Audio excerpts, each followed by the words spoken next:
una presentación sobre la parte nutricional que yo considero que es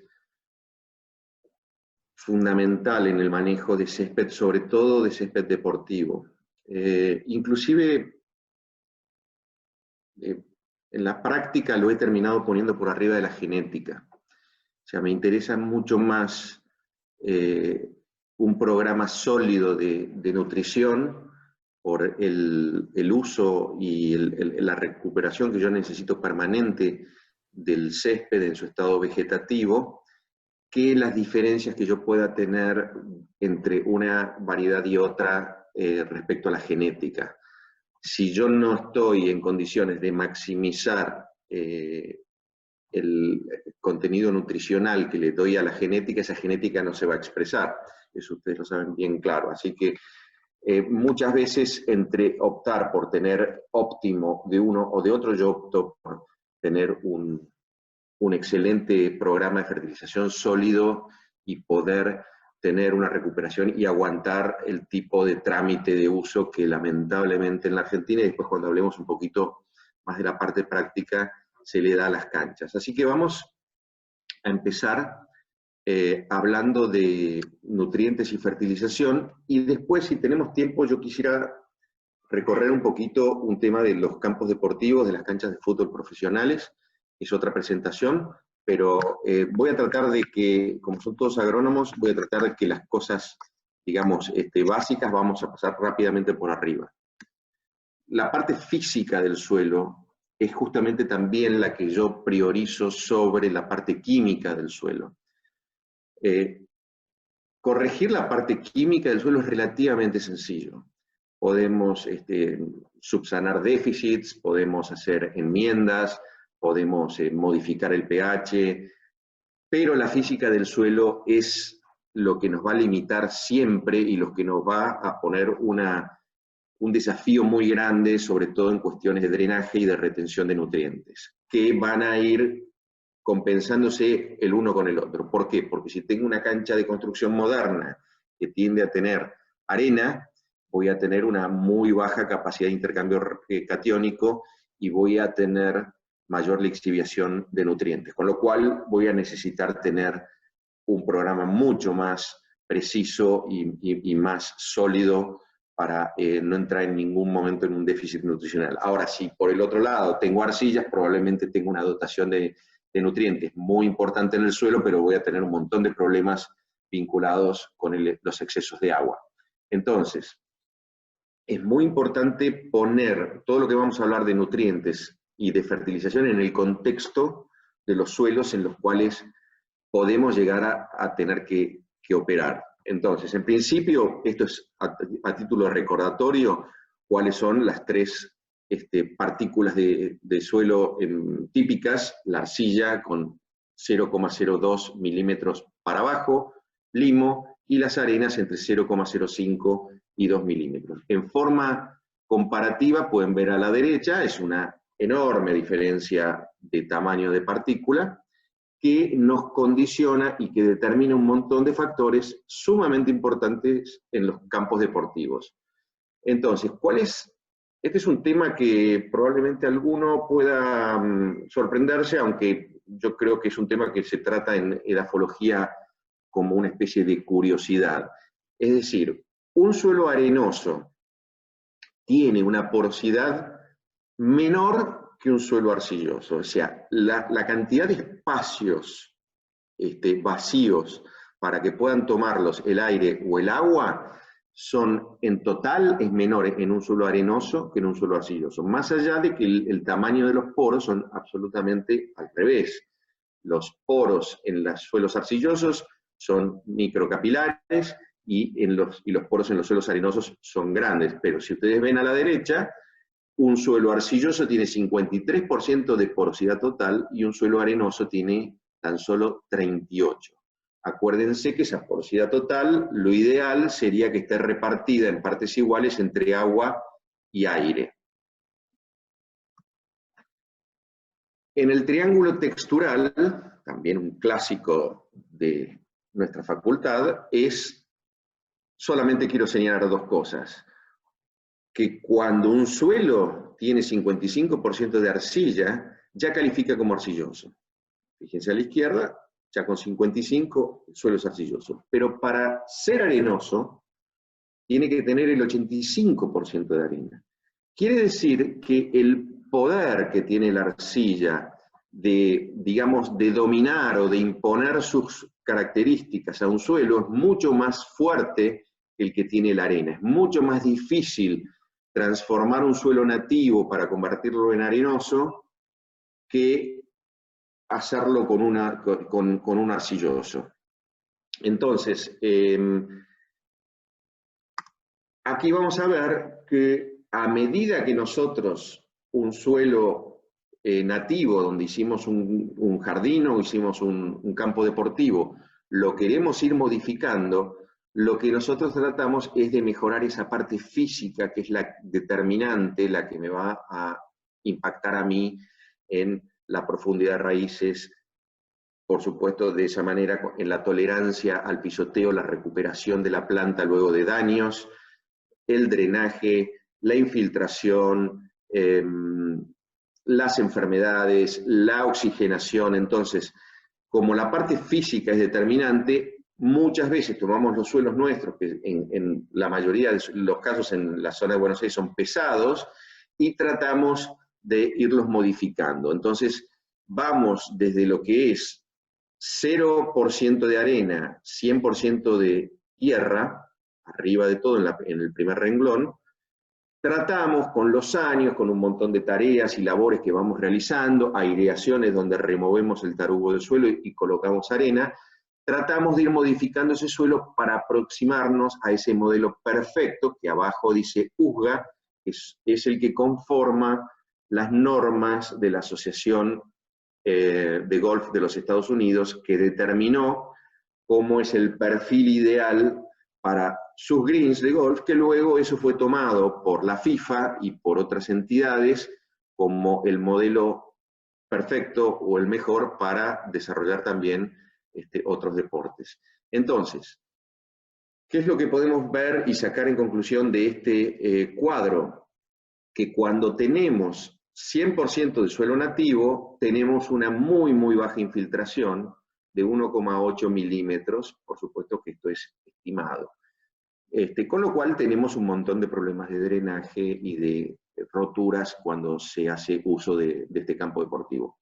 A medida que le vamos incorporando arena y vamos pasando del 10% de arena al 20% de arena, al 30% de arena, noten la curiosidad que con el 10 y con el 20% de arena, la tasa de infiltración baja.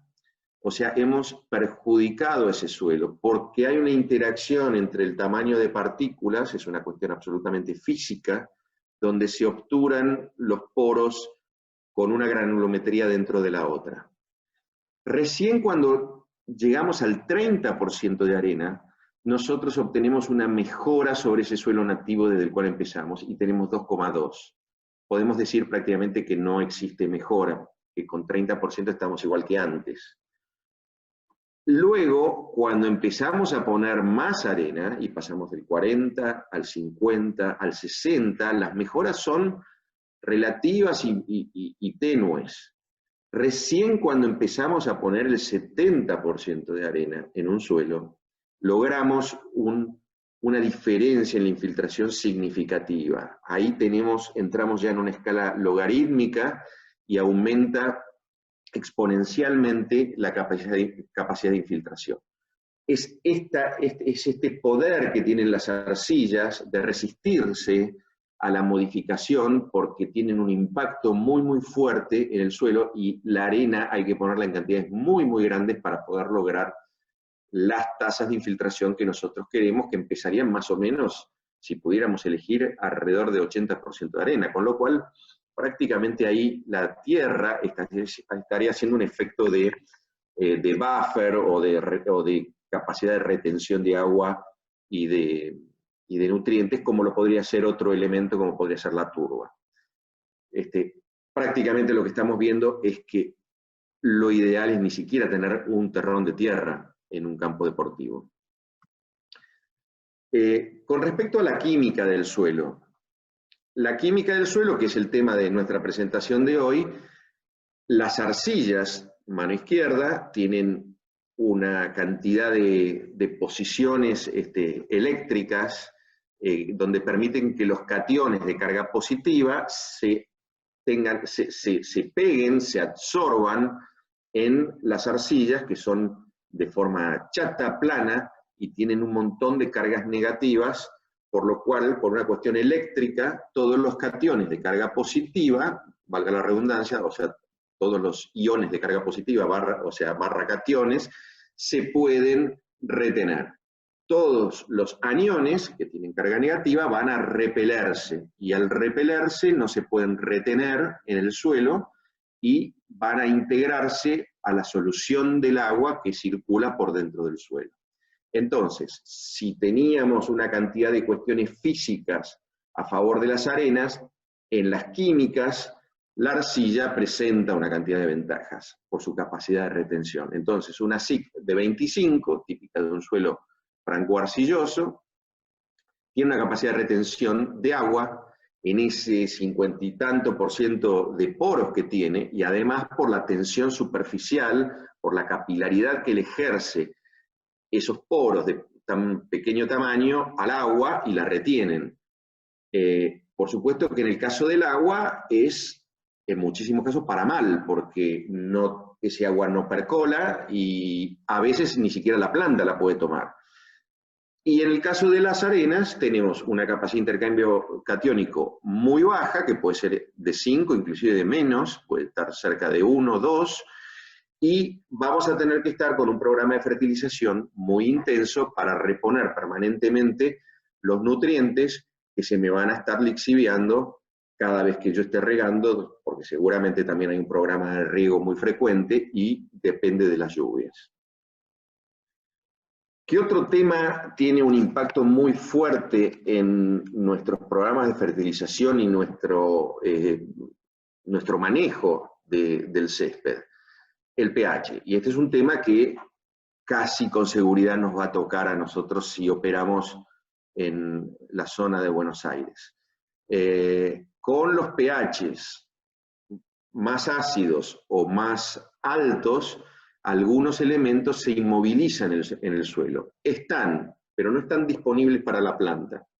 Entonces, este gráfico también, que es un clásico de agronomía, muestra que el rango perfecto o ideal para cultivar césped está entre los 6 y los 7 valor de pH, entre 6 y 7. ¿Por qué? Porque ahí todos los elementos están disponibles. A medida que nos vamos hacia la alcalinidad, de 7 para arriba, que es lo más normal en nuestro ambiente, vamos a ver cómo se empiezan a indisponer los elementos. Entonces tenemos serios problemas con el fósforo, que cae muchísimo hasta que llegamos a 8, tenemos problemas con el hierro y con otros microelementos principalmente. Bueno, ahora vamos a hablar de los macroelementos y después vamos a pasar a la parte un poquito más práctica. ¿Por qué el nitrógeno es tan importante? El nitrógeno forma parte de la molécula de la clorofila. Ustedes ven ahí, hay 4 átomos de nitrógeno en la fórmula de la clorofila. Necesitamos la clorofila para hacer la fotosíntesis. Con la fotosíntesis producimos los carbohidratos, producimos los azúcares, que con eso la planta empieza a incrementar su metabolismo, tiene su crecimiento, tiene su fortaleza.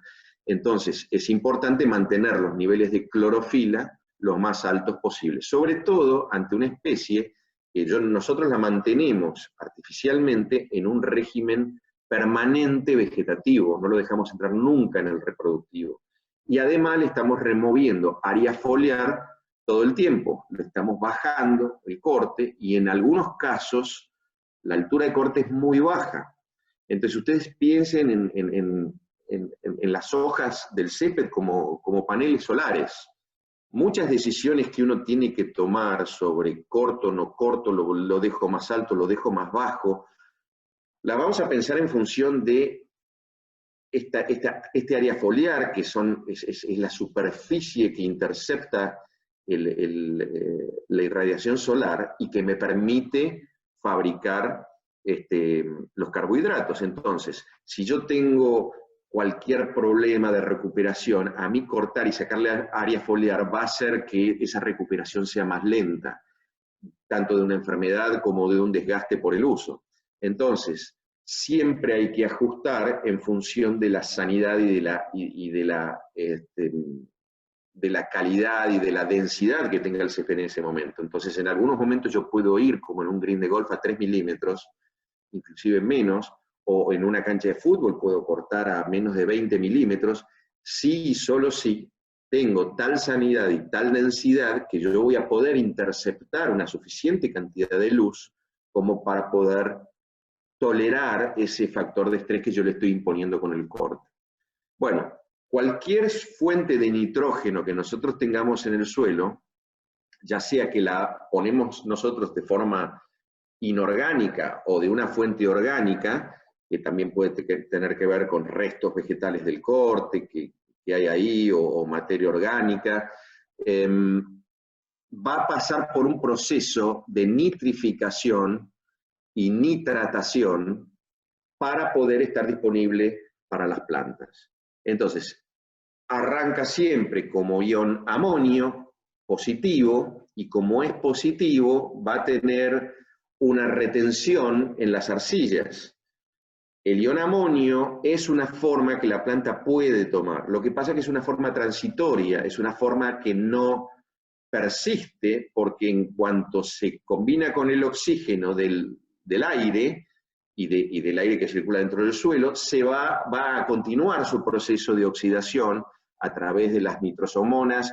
Se van a formar primero nitritos, y luego los nitritos, a través de las nitrobacter, van a formar nitratos. Y nitratos termina siendo la principal forma química de asimilación del nitrógeno por parte del césped. ¿Cuál es el gran problema? Que es carga negativa, con lo cual no hay retención de nitratos en el suelo. Los nitratos están permanentemente en solución, lo que la planta puede tomar lo toma, lo que no lo puede tomar será lavado con el próximo riego o con la próxima lluvia.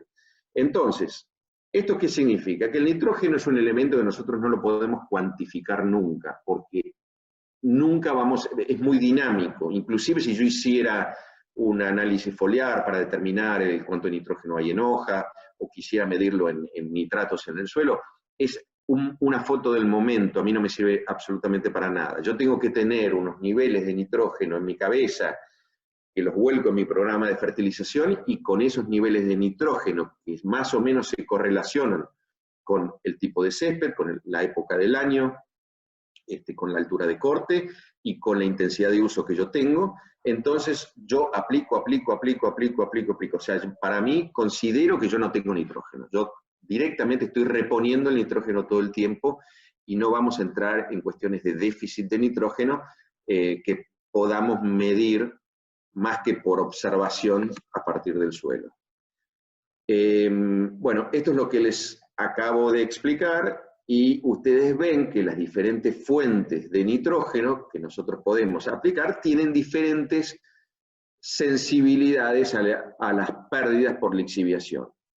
Así que las pérdidas más altas están en tal vez los fertilizantes más comunes, como las ureas, y luego vamos a hablar de qué quiere decir esto de IBDU o nitroform. Esas son las moléculas que componen los fertilizantes de liberación lenta. Y es variable. Urea tenemos hasta un 53% de lixiviación. Bueno, el otro factor que es importante conocer de los fertilizantes que podamos utilizar es el índice de salinidad, porque de la aplicación de estos fertilizantes y su correcto manejo, nosotros podemos, por la superposición de dosis en la distribución del producto en el suelo, podemos llegar a tener quemado. Y ese quemado tiene que ver directamente con el índice de salinidad. Entonces hay productos que son más peligrosos, que hay que tener más cuidado, como, por ejemplo, fíjense, el nitrato de amonio, tiene un índice de salinidad de 105, es el producto más complicado para manejar. Y después el nitrato de potasio y la urea, están los dos en 74-75, son muy similares en cuanto al poder de quemado que tienen si cometemos algún error en la aplicación. El fósforo, acá voy a ir rápido porque realmente ustedes todo esto es muy básico y ya lo saben y podemos charlar de otras cosas más interesantes. Pero el fósforo ustedes saben que tiene una participación preponderante en las raíces, en el desarrollo radicular y en la transformación de la energía, el famoso ATP-ADP, que yo no sé si siguen con los dibujitos en la facultad del ATP que estaba cansado y el ADP que estaba... No, el ATP que estaba con el bracito para arriba y el ADP que estaba cansado. Pero bueno, y en el suelo esta es la transformación que sigue, donde se toma como ion fosfórico. Síntomas de deficiencia. Esto sí es interesante tratar de determinar, pero cuando uno ve hojas basales con una coloración rojiza, purpúrea, puede ser que tengamos un problema de deficiencia de fósforo. El fósforo es poco móvil en el suelo, entonces eso también ustedes lo saben.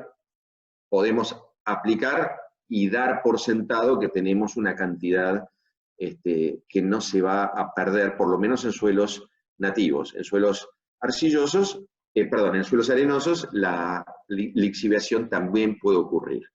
Esto creo que lo veíamos muy poco móvil, hay pérdidas salvo exceso de aplicación en suelos arenosos. Pero en general, aplicada una cantidad de fósforo, podemos acabar de que tenemos una dotación suficiente para una determinada temporada. El potasio es un elemento que cumple una función preponderante en toda la regulación de la planta, en todo lo que tiene que ver con la defensa de la planta ante cualquier estrés.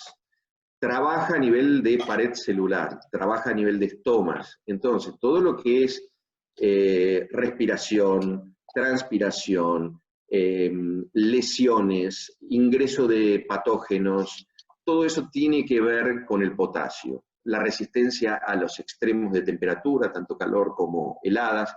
Entonces, los niveles de potasio son sumamente importantes. El potasio es menos inmóvil o más móvil que el fósforo y hay que tener cierto cuidado también con la competencia que puede tener con otros cationes que lo pueden desplazar del complejo de intercambio. Entonces, el potasio es el elemento, tal vez de los tres, que más nos preocupa, porque el nitrógeno sabemos que no está nunca. El fósforo casi que sabemos que está siempre. Y el potasio es el que me puede a mí desbalancear un poco la ecuación, porque además juega un rol con el nitrógeno sumamente importante en su relación, y esa relación nosotros decíamos que a nivel elemento sea en el año 1:1. Porque si tenemos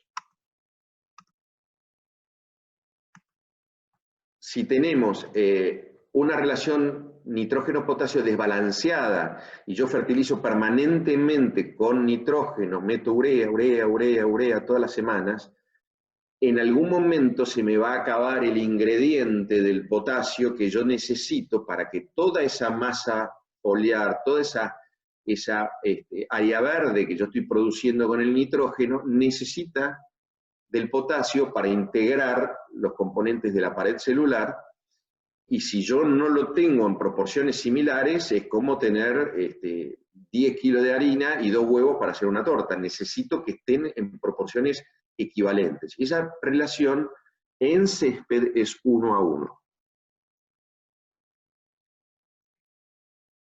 El déficit de potasio se nota con un amarillamiento en las nervaduras, se ve una pérdida de turgencia, se ve que se hace más ralo el césped, y es sumamente difícil diferenciarlo de algunas enfermedades fúngicas.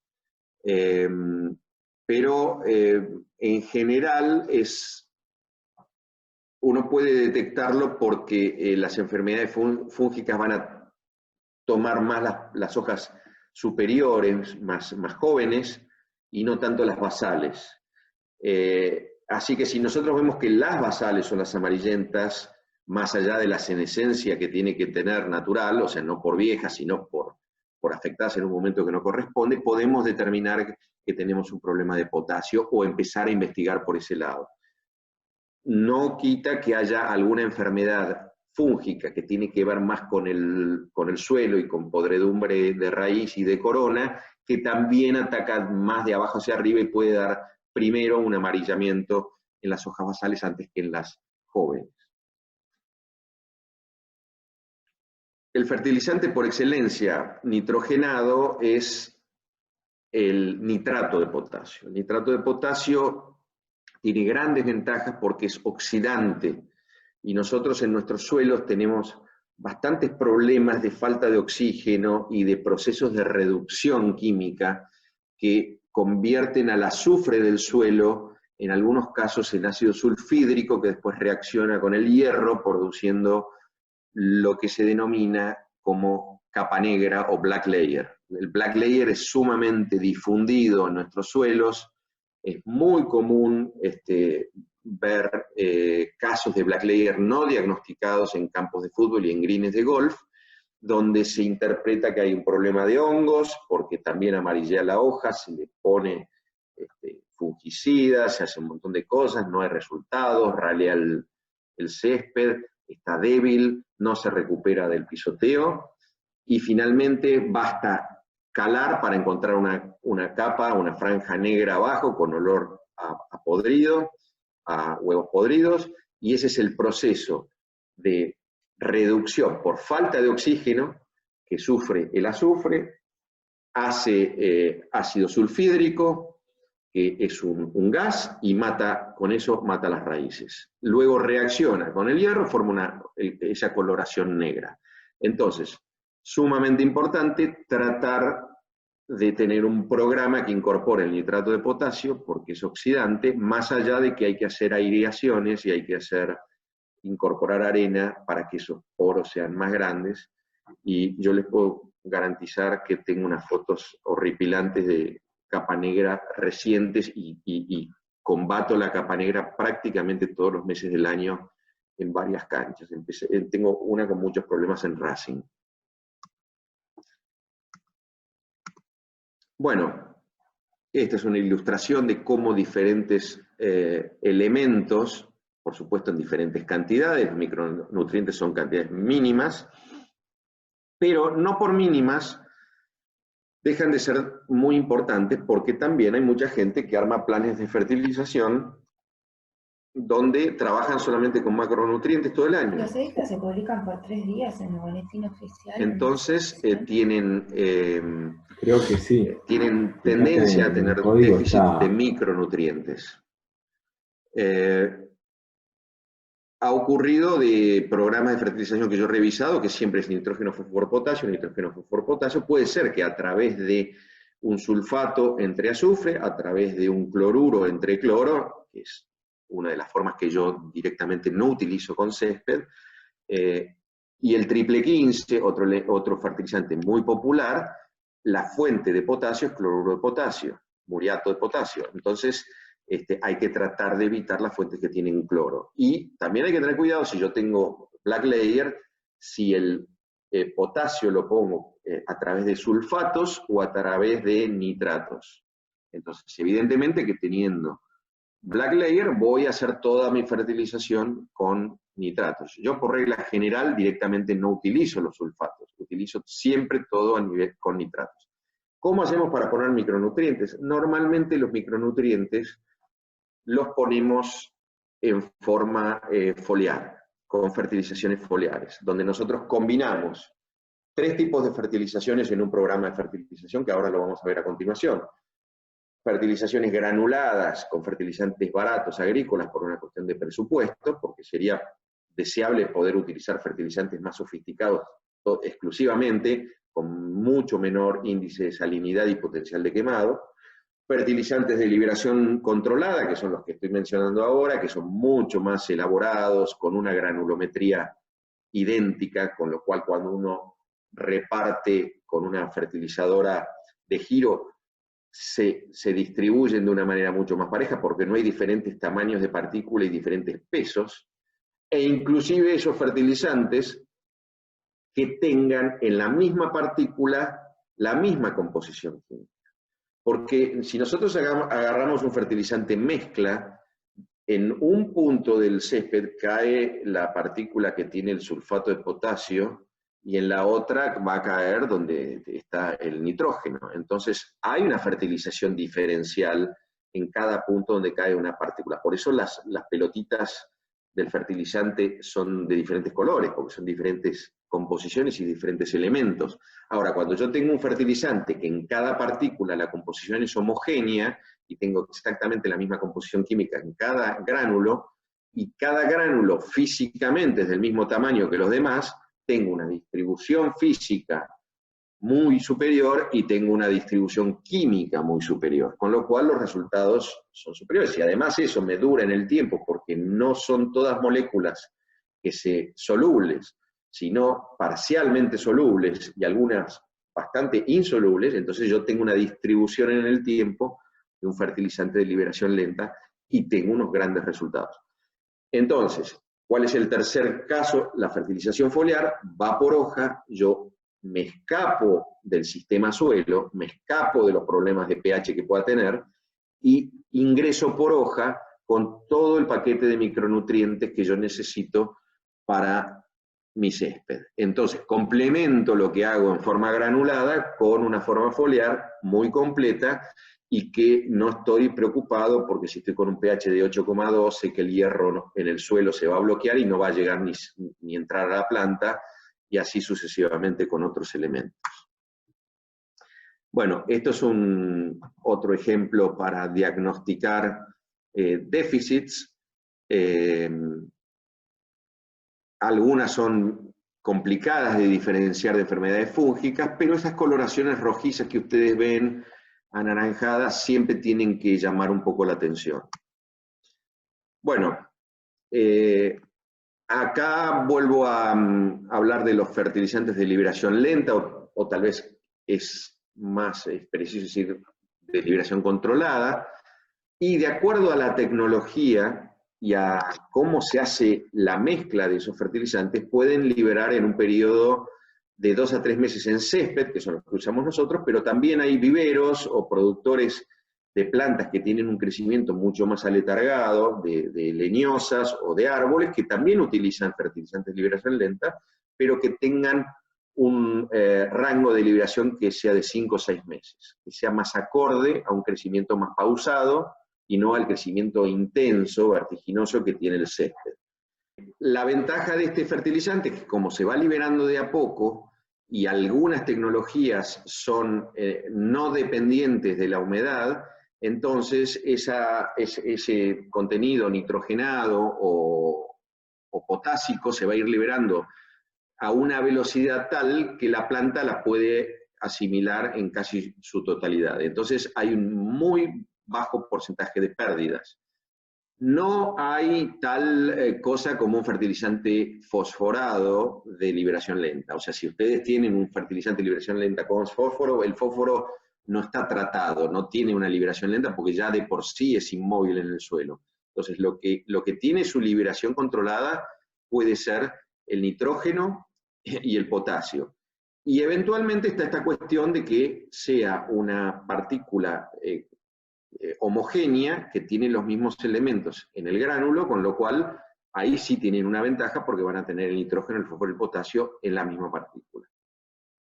Se usa normalmente alguno balanceado, que justamente aquí no está, puede ser el último 999, que tiene además hierro y azufre, el arrancador con alto fósforo, uno completo como puede ser 19319, hay algunos que son de nitrógeno puro, y también tenemos de alto potasio. Un típico programa de fertilización que yo utilizo para mis clientes, donde yo voy calculando la fórmula del fertilizante, tiene un factor K de asimilación, que en el caso de los fertilizantes de liberación lenta es del 0,95 o 95%, y en el caso de los fertilizantes granulados es del 75%. Ya, yo asumo que pierdo el 25% de mis elementos por lixiviación o nitrificación. Y me voy armando un plancito de acuerdo a las curvas de crecimiento del césped que sea en cuestión, si son céspedes de verano, tipo Bermuda, Kikuyo, o si son céspedes de invierno, y voy levantando los niveles que voy teniendo de cantidad, sobre todo me guío por la columna del nitrógeno. Entonces voy levantando los niveles en los momentos en los cuales los requerimientos empiezan. Pero lo tengo que hacer con cierta anticipación, porque yo sé que ese fertilizante de liberación lenta que pongo va a liberar en los próximos 2 meses, tal vez hasta 3 meses, con lo cual yo tengo que siempre estar pensando que si yo pongo en mayo de tantos kilos de fertilizante de liberación lenta, ese fertilizante va a tener efecto en mayo, en junio y en julio. Ese es otro cuadro un poco más complicado, otra planilla de Excel, donde yo hago una distribución ya en el tiempo. Acá es por momento de aplicación. De todas maneras, lo importante, si ustedes van al pie, el total anual de nutrientes tiene que estar en los parámetros que yo necesite por el tipo de programa que estoy armando. Ahí es donde yo les digo que no es el caso de este ejemplo, donde tratamos de tener una relación nitrógeno-potasio de 1 a 1. Acá en este caso estamos teniendo una relación nitrógeno-potasio de 1 a 0,38. Porque este es un ejemplo muy particular de un cultivo particular. Pero bueno, es decir, esto es un programa de fertilización. Siempre debemos saber cuánto estamos poniendo. Por lo menos, como mínimo, el nitrógeno. ¿Cuántos kilos de nitrógeno al año, de nitrógeno elemental, yo pongo cada 100 metros? En este caso, estamos poniendo 5 kilos,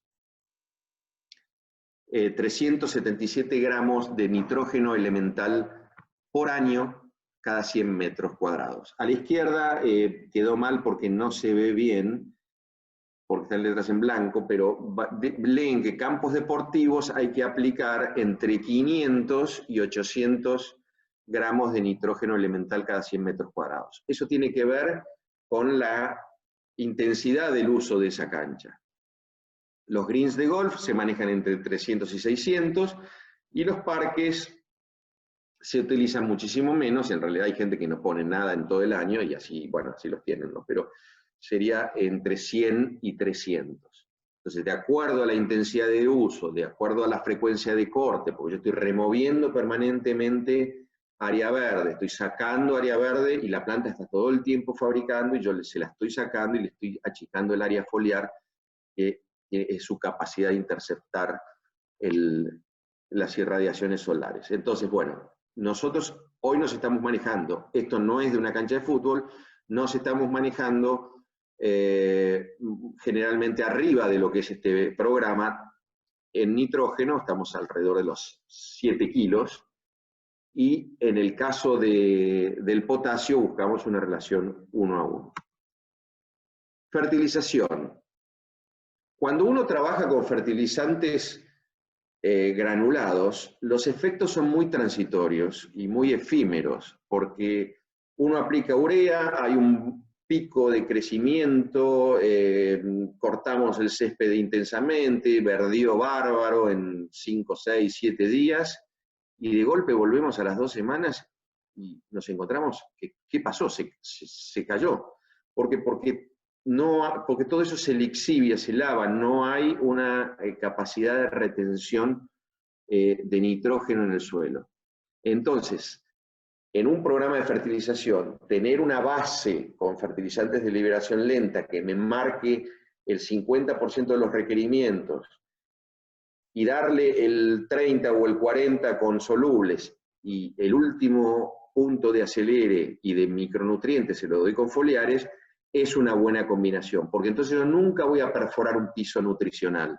Nunca me voy a encontrar con una cancha así como estoy viendo en la foto, que estaba genial hace 10 días y de golpe se vino abajo porque llovieron como el otro día 60 milímetros y se lavó absolutamente todo.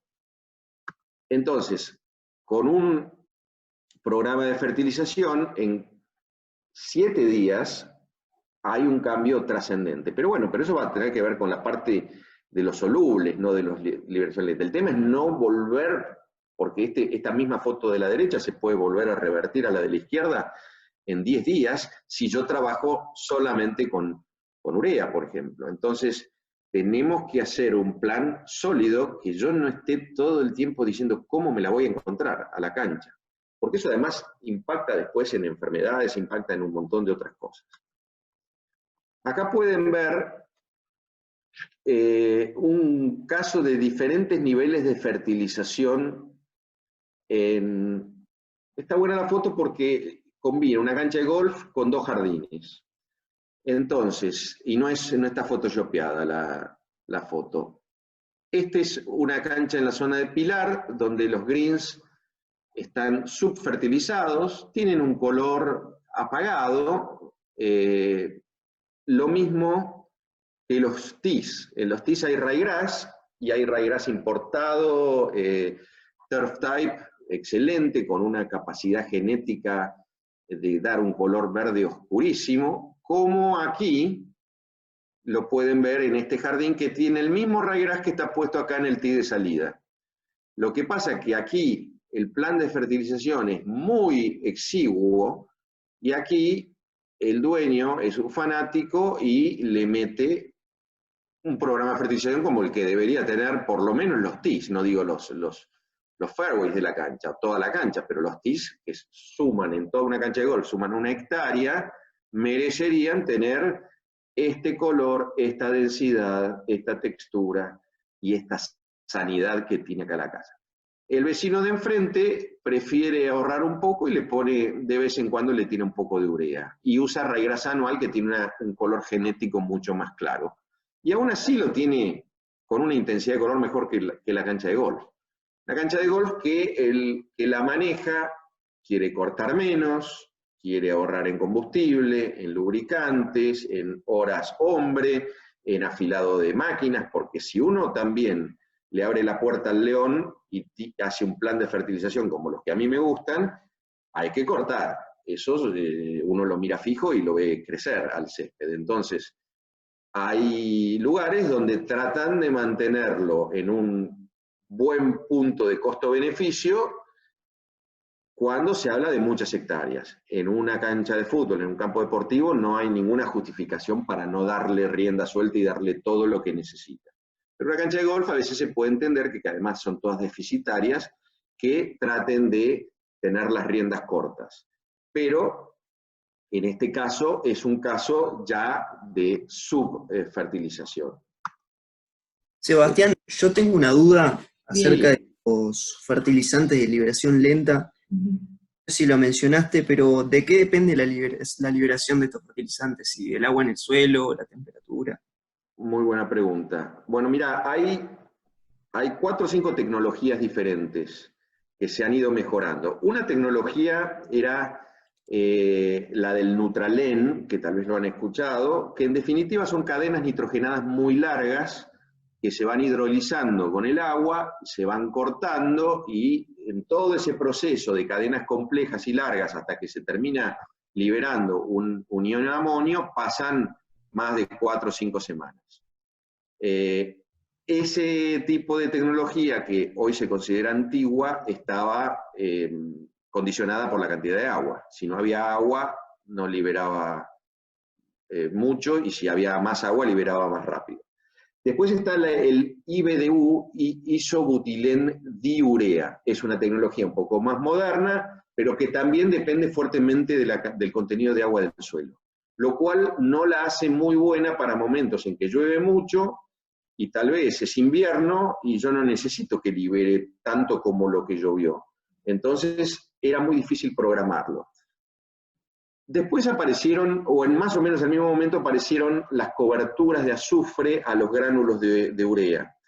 Esas coberturas de azufre hacían que de a poquito se fuera gastando el azufre, se hicieran rajaduras y saliera por allí la urea. Es una forma muy primitiva de ir regulando la entrega del nitrógeno. Eso se terminó convirtiendo en lo que es hoy la tecnología más moderna, que es una capa de plástico, es un polímero que tiene un tamaño de poro regulado para el tiempo que yo necesito. Entonces se hacen polímeros con los cuales se recubren a los fertilizantes, y si es para un vivero que quiere 6 meses, los poros serán más chicos o el polímero será más grueso, y si es para césped, el tamaño de poro será otro. Entonces, en cuanto el agua ingresa dentro de la pelotita, del gránulo, se empieza a disolver la urea, empieza el proceso de nitrificación y empieza, perdón, no de nitrificación, de producción de los iones amonio, empieza a salir en la solución, pero sale por el poro y con una velocidad totalmente predecible. Y esto no depende de la cantidad de agua en el suelo, porque una vez que está humectado dentro, ya la salida es pareja. Alguno va a decir que los fertilizantes orgánicos son una forma de liberación lenta, sí, pero hiperlenta, sumamente lenta. Y los fertilizantes orgánicos tienen una contrapartida muy negativa en un campo deportivo, que es su tamaño de partícula. Como son micelares y son partículas del humus, son muy, muy finas, nos genera un problema físico fenomenal. Entonces, es lento desde el punto de vista químico, y es muy perjudicial físicamente. Así que orgánico, yo no utilizo nada en mis canchas. Y respecto al compostaje clip de corte, ¿alguna vez probaste algo? ¿El compostaje? ¿De clips de ¿A los clips? Sí. Y no, porque eso termina, podés llegar a hacer compost, o podés llegar a hacer, qué sé yo, lombricompuesto, que físicamente no nos conviene. Así que yo te diría, yo sé que tenés una mente ecológica a full y te encantaría poder reciclar a lo máximo, pero digamos que podemos reciclar todo lo que sale de las canchas de fútbol para otras actividades agropecuarias. Pero tenemos que usar a las canchas como usina de material de eso y ver cómo hacemos para recoger todo ese césped y no tirarlo, y procesarlo, pero no puede volver a la misma cancha. Bueno, eso es todo. Gracias, Seba.